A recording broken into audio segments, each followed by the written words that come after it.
আসসালামু আলাইকুম। বানিয়াচং থানার পুলিশকে আমরা ফুল দিয়ে বরণ করছিলাম।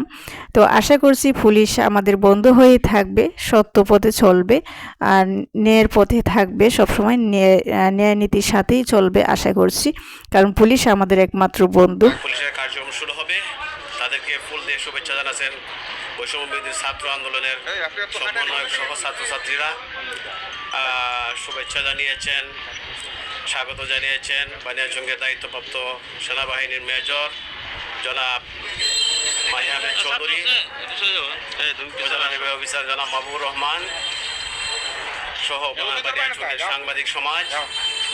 তো যেমনটা আমাদের সেনাবাহিনী মেজর মহোদয়ের পক্ষ থেকে জানানো হয়েছে যে প্রায় লুণ্ঠিত অস্ত্র থানা থেকে অর্ধেক উদ্ধার হয়েছে, আর বাকিগুলো উদ্ধার যদি না হয় তাহলে অস্ত্র আইনি মামলা করে তাদেরকে